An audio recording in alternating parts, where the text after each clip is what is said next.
j'ai fait un travail d'introspection. Donc c'est une exposition introspective et certainement pas rétrospective. La présence des œuvres de 1998, qui côtoient des œuvres de 2020, est justifiée par le fait que je remets ensemble des œuvres qui, a priori, n'ont rien à voir les unes avec les autres, mais qui témoignent en fait de la manière dont je travaille. Et donc c'est une exposition qui montre mon processus de travail d'une certaine manière, par des petits groupes généalogiques, et qui en fait se sont générés les unes les autres. Il y a toute une série en fait de raisons qui sont parfois techniques, parfois plastiques, sur la manière dont j'ai décidé d'encadrer une œuvre, qui en fait sont liées. Il me semble que c'est important d'avoir quelque chose à raconter, de réinventer la réalité constamment.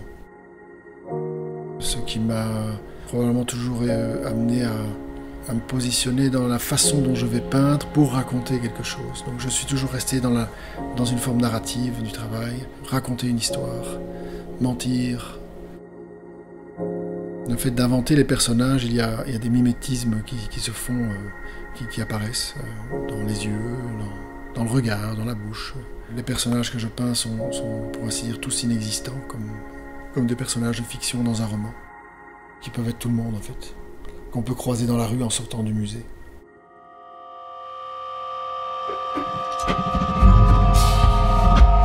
Aujourd'hui, le titre est un moyen pour moi de fixer une idée. Ensuite, je réfléchis à la manière dont ce titre est écrit. Puis je réfléchis à la manière dont je vais la peindre. Puis je réfléchis au format que je vais utiliser. Et puis je planifie le travail de couleur que je vais faire dedans. Je ramène fort finalement la lecture de la peinture à la lecture d'un livre. C'est vraiment une manière confortable de figer une idée avant de la réaliser en peinture.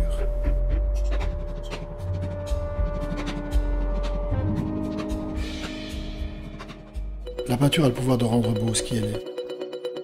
Au moment où on voit la peinture, on ne verra plus l'image. On a fait un pas qui nous amène à être fasciné par la peinture, par sa texture, par sa représentation, et plus par l'image que contient la peinture.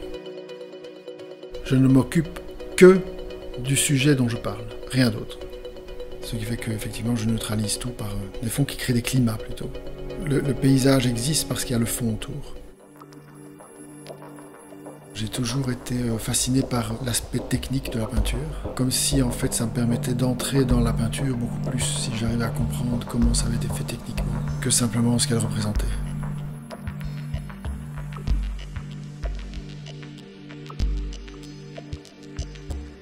À l'entrée de l'expo, le portrait d'un homme qui a un beau fond.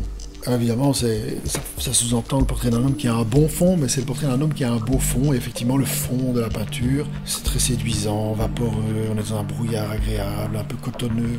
Et le personnage est vraiment d'une banalité affligeante. Mais la question du fond va faire que cette peinture rejoint un groupe qui est le groupe des peintures du dimanche, qui sont des peintures que j'ai peintes le dimanche. Ça rejoint cette question du mauvais goût, la représentation du mauvais goût. Qu'est-ce qui est la bonne peinture, la mauvaise peinture? Est-ce que la peinture du dimanche veut dire qu'elle est mauvaise? Donc ce tableau de l'homme qui a un beau fond fait de nombreuses ramifications avec l'ensemble du travail. J'ai posé les choses en tenant compte des groupes que j'avais planifié de réunir. Donc il y a 14 groupes et j'ai fait 14 expos différentes. Donc en fait, ce sont 14 accrochages différents. Il n'y a aucun groupe qui a accroché de la même manière.